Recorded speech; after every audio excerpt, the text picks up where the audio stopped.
Hey guys, welcome back to an interesting video on Wild Rift. So today we're going to be taking a look at a Lucian top build. And it's basically this, where basically you're going to go for IE as a first item. So let's just take a quick look here. You can see that this is basically the build that all the top players are using, except that I swapped out more Reminder because I think that is kind of situational, whether or not you want to overcap on crit.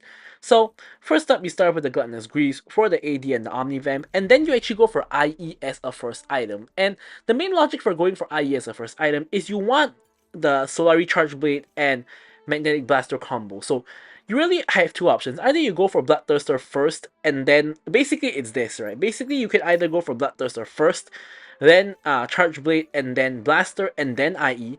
Because you can't go for Charge Blade or Blaster first item because they give you no AD, so you're going to do no damage early. So you got to start off with either this or this. So now, the reason why people go this way is because even though at the beginning you're not going to actually really benefit a lot from the Infinity passive, but when you start getting like, you know, your second and third item, you're going to start benefiting a lot from the extra crit damage, and you won't have to wait till fourth item to get it. So that's why people are going for IE as a first item. So IE first for the AD and the eventual extra crit damage, and then of course Charge Blade, which is going to give you the additional attack speed, but more importantly the passive giving you the magic damage burst. And then you also are going to get the Blaster for the bonus range and a little bit more magic damage burst here. And then you're going to top it off with the Bloodthirster for, of course, the huge amount of stats as well as the physical vamp. And then your last item is going to be Armor Penetration. So you can go for Terminus as your Armor Penetration item. Or, of course, you can also go for, if I can actually find it, you know, Serelda's Grudge for the slow and the armor pen as well. Or of course you can also go for more Reminder for the armor pen and the grievous wounds. Kind of depends on the situation and what is most important here. But of course for the runes, you're always going to go for PTA / Empowerment, Brutal for the auto attacks, Giant Slayer or Coup de Grace will work depending on how squishy or tanky the enemy team is. Bloodline for the healing, which you're not going to have any of except for Gluttonous Greaves, which you'll probably swap up for defensive boots until you reach the Bloodthirster. And then Bone Plating for the defensive capabilities, or you could also go, of course, for the extra damage with the Sudden Impact, and then we have Exhaust and Flash as our summoner spells. But with all that said, now let's move on to talking about our gameplay. Okay, so now let's take a look at the gameplay itself. So the first thing I really want to cover is, of course, with the new Lucian passive, you want to play with a support who can let you proc their passive easily. So in my opinion, far and away the best support is going to be Nami, because Nami can proc your passive on all her abilities, CC on her ulti as well as her Q, healing on her W, as well as a shield on her E if she takes Ares. So here, Rakan face checks, he's going to take a little bit of damage, and we get 3 auto attacks on the Jinx as well to proc the PTA for the early damage. So, you might be wondering, why do I not think this build is, you know, the best build? Like, it is the top build that all the players are going for, but I really don't think this is the best build. Now, why is this the case? Well, basically, I think this build works very well now because of Lucian's new passive and how broken Lucian is in the current state of the game, being that he just got this new passive and he's not yet nerfed. Right, like you will see in this gameplay just how insane his damage is. We get ganked by Jarvan a couple of times, and we actually not only survive the ganks, but we actually kill people like 2v3, like I believe at least twice if I'm not mistaken. So just because of how absolutely broken he is, just look at this, Jinx is engaged on. Unfortunately Rakan does get the CC on to prevent me from finishing the kill on Jinx. But just because of how much insane damage he does, you're likely to get kills in lane, and you're likely to snowball, which means that you can afford the IE, which is an incredibly goal inefficient item at this stage of the game. Here Jarvan comes in, I decide to try to trade onto Jinx, but it kind of fails. I exhaust Jarvan to prevent Nami from dying. Then now I'm flashing over, getting the kill on Rakan, trying to get the kill on Jinx, but failing. Jarvan is running Nami down. Nami CCs Jarvan, which procs my passive, and as we can see, Jarvan ganked, and we end up getting 2 kills, almost 3 kills. Now yes, me and Nami did almost die, but we're playing 2v3 here, and we got 2 kills, so that is just bonkers. So this is kind of the case in point where since Lucian is so broken, he does so much damage, you're very likely to get a couple of kills in lane. And this is going to accelerate you tremendously, and it's going to give you enough gold to get the incredibly gold inefficient IE. I say it's really gold inefficient because if you look at the stats it gives you like 60 AD, which costs like 3400, and like a BF sword is 40 AD for 1500, and the passive that IE gives you is really only good when you hit like 3 items or like minimally 2 items. So as a first item, it's incredibly gold inefficient, but because of how much extra gold you get just from killing so many people, going for IE as a first item is actually viable. And yes, I am aware that before Lucian got this mini rework, a lot of people were rushing IE as a first item anyway. I think that this is definitely not the most optimal build, definitely not the best build on Lucian. Rakan jumps in for some reason, does take a little chunk of damage, but the Jinx traps have been a little bit of a thorn in our side. We keep running into the Jinx traps, and it is kind of denying us quite a bit of damage. But yeah, so I really don't think IE as a first item is the best build to go, but it could be a very viable build if you get fed. Here again, Jarvan comes in. This time me and Nami both don't have flash, so we're kind of stuck in the Thunderdome with Jarvan. Nami does end up dying. However, counter again comes in from Nunu. We get a kill onto the Jarvan, and then the Rakan, and then the Jinx as well. I pick up a double in, and Nunu picks up one for in trade for Nami's life, which I think is a pretty good deal. Heimerdinger now comes in, and now we're gonna focus him as well. We exhaust him to ensure that he can't kill us, and we're able to pick up yet another assist. So we're 4-0-2, like 3 minutes into the game, which is pretty bonkers if you really think about it. And we have like double of Jinx's gold. Now Jinx tries to ult and snipe us. Thankfully, we are able to. I mean, I wouldn't even say we were able to avoid it. We're able to actually not get hit by it because she misaimed it. But at this point, we are so incredibly fed. It's not even funny. So, yeah, definitely abuse Lucian, as the title says. Abuse Lucian for LP, or rather marks, before he gets nerfed. I'm relatively sure he's gonna get nerfed in like patch 5.3C. If not 5.3D, right? He's definitely gonna get nerfed. This damage is not balanced. Now, I'm not sure if it's actually Lucian being completely broken, or it's the fact that Nami is giving me so many buffs. Now here, Jarvan comes in again, Nami flashes out, and now we're turning onto them. Again, the Jinx traps kind of stop us in our tracks. But yeah, Jarvan basically can't even do anything here. It could be because he's wasting his EQ on hopping over that wall constantly instead of actually using it to CC us. But either way, he's been relatively ineffective. He's ganked us 3 times, died on 2 of his ganks out of the 3. So he's not having a good time. He's camping us, but he's like literally failing at camping us, which is really funny. Yeah. So here we have the turret taker. We're going to just put it down in the bush there to basically ensure the enemy team can't get rid of it. We're able to get 2 plates with the help of the turret taker as well. Rakan jumping in for some reason, takes a chunk of damage. Jinx traps comes in again. Although I was never really going to like dash in on the tower to kill him anyway. But here Jinx is trying to back. We can't allow that. Propping the fruit to deny it from them. And we get another plate. So here at this point, aside from killing them, another thing you can do is shove them out of the lane and just go for plate. So here, we're trying to go for first tower of the game. I mean, this is pretty greedy, but at this point, we're so ahead that they can't really do very much to us. I honestly believe that if Rakan engages here, I think he dies instead of killing us. And Jinx has no mana now, so she can't use her rockets. We kill the tower, and Nami all comes in. Really nice dodge by the Jinx there, by the way. I flash forward to try to finish the Jinx. The last few hits of the culling doesn't actually finish off. She's left at 1 HP. Rakan flashes, and he's left at 1 HP as well. So all of their summoner spells did get blown, which does mean, of course, the next time we can get them. But for this time, they are able to escape with their lives. Now, with all this gold, we're able to back and get not just the IE, but also an additional cloak, which in this case, building into Charge Blade, generally you want to go for the attack speed item, which is the Stinger first. But since we have IE, actually getting more crit rate actually is good, because if we crit, we can prop IE's passive. So in this case, we can go for the crit component first. So with our lead, we help our team secure the dragon. And Herald, of course, is already gone, so we are not able to really do anything about that. Getting rid of the enemy ward here. And now we're back in lane. Pretty much our main job here is just to prevent Jinx from getting free tower plates, because we've already gotten the tower. So what we want to generally do is we want to push out the wave, which of course we have priority here. They can't get anywhere near the wave without us, killing them. So we have priority here. We push out the wave, and then we can roam, if we want to mid or wherever else. So here I thought they might be in that bush, which is why I was being a little bit cautious to not get engaged, because Rakan could technically engage on me if he buys like a Proto Belt. He could ult like Proto Belt W and he would get the engage, so I was being very, very cautious there. But probably didn't need to be that cautious.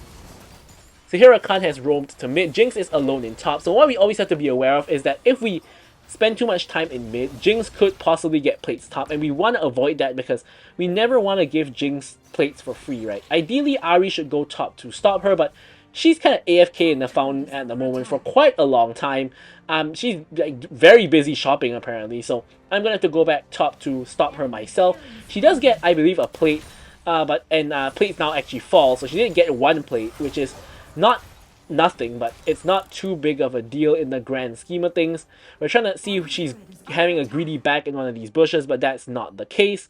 I mean, at this point, 4-0-2 with the IE and just being very, very fed, we can probably dash onto any of the 3 squishy targets and kill them, which is why I'm being so aggressive, just like going into the enemy jungle. I mean, we can see like 3 people in bot, so we know that at most it's either Jinx or Heimerdinger, not Heimerdinger, it's either Jinx or who's the other guy? Mordekaiser, I think it is. There, so either which way, whoever it is there, it doesn't really matter. We should be fine.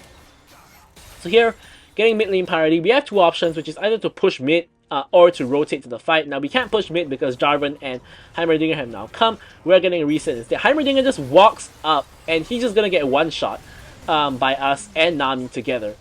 And yeah, you know, you can't do that, so we're just gonna one-shot him. Any like squishy target being like Jinx, Rakan, or Heimerdinger that comes close to us, we are going to instantly one-shot them. You know, no ifs, ands, or buts about it. We're gonna just instantly one-shot them. Of course, we can't really one-shot Jarvan or Mordekaiser because it's a little bit too tanky for that, but we can still deal a very decent amount of damage. Now, Jinx here is getting our top lane tower, and we don't like that, so we're gonna go up there and try to punish her for it. Now that's a little bit difficult because, you know, she is able to get the tower and maybe get away with it. Here my team is actually running her down, but she is able to escape with the help of both her flash and her gold. So again, both of her summoner spells are down. And here I'm seeing if I can go mid. I know Heimerdinger is going to walk up here, so I'm just setting a trap for him. He face checks into me, and I'm able to basically land all my spells on him. He stuns me, but it doesn't really matter. He never really had a chance to escape anyway.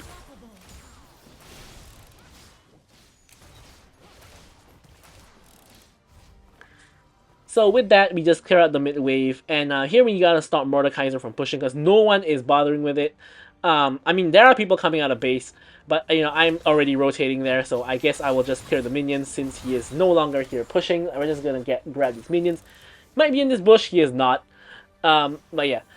If Mordekaiser ults, it could be a little bit sticky because I don't really think I can kill Mordekaiser in a very timely manner, but at the same time, I don't think he can kill me in a timely manner either. So I'm not sure. Let's see if we get ulted by him.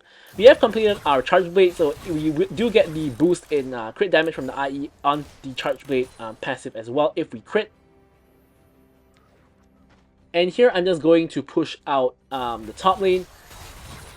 Like so, I am aware that a team fight is probably gonna break out in the mid lane, just judging by the fact that everyone is posturing there. Me and Nuno are making our way there. Nuno is coming in with the snowball. I presume there it is. And here Jarvan goes in onto me. I'm just going to dash out. He doesn't really do very much damage. I'm ulting the Mordekaiser down. We do get Mordekaiser eventually. Jarvan goes back in again with the Aftershock. He's really, really tanky. And here, unfortunately, the issue is that my team all dies to Jinx, which gives Jinx the reset, and Jinx is able to come and kill me. And now she's getting another reset off of me, and eventually Jarvan kills Nuno, which eventually basically means the enemy team ace us in a 1-for-5 trade, which is really, really horrible. You can see the goal swing that it gave, which is now the enemy team is actually up on goal on us in terms of 5k gold.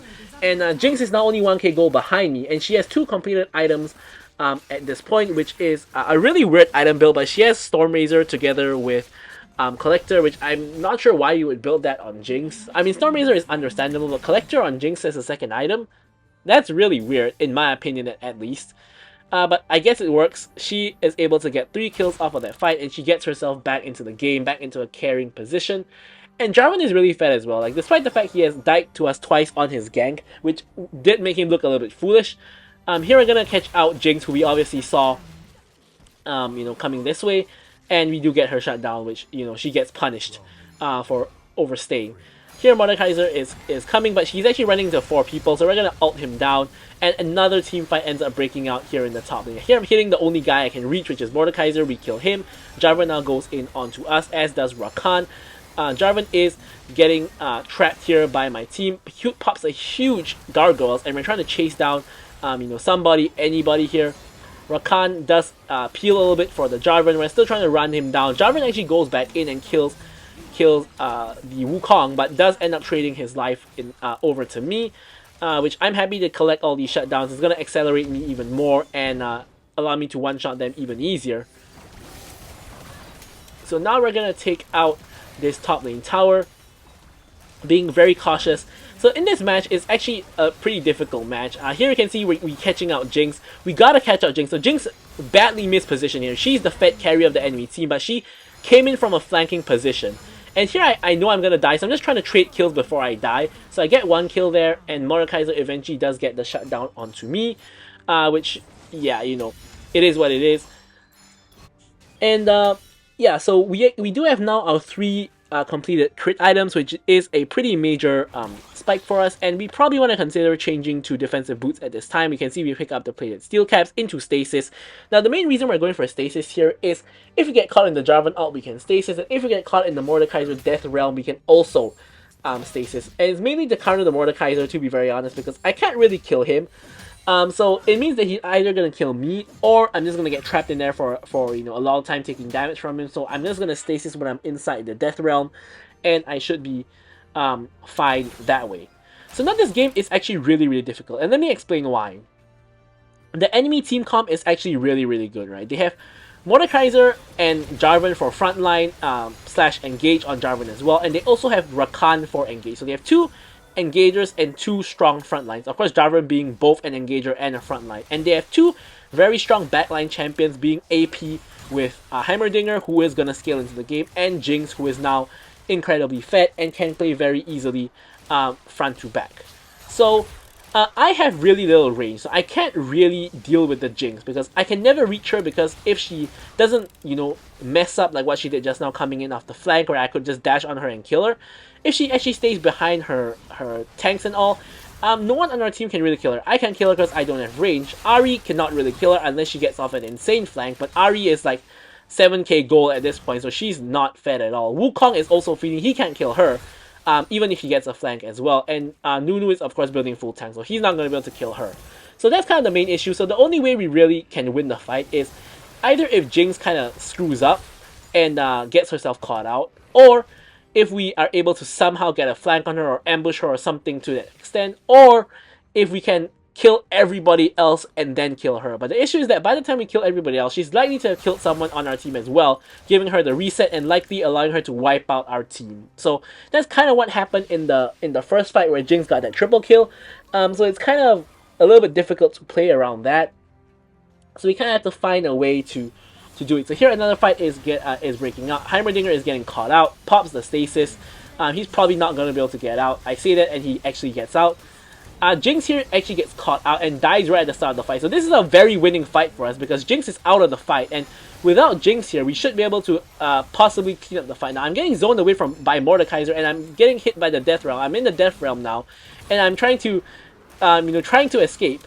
Here I got very greedy. I should have popped the stasis. I actually thought I would be fine, but I actually ended up dying to the Mordekaiser pretty much 1v1 in the Death Realm. So I got greedy with the stasis. I thought, I was fine. And to be honest, I bought the stasis for the Death Realm. So I don't know why I'm greeding over not using the stasis. But I thought I could actually deal damage to him and maybe kill him in the Death Realm. I was sadly mistaken. He's way too tanky for that. And yeah, so now I basically learned my lesson. The next time I get hit by the Death Realm, I'm going to have to pop the stasis and use it to survive.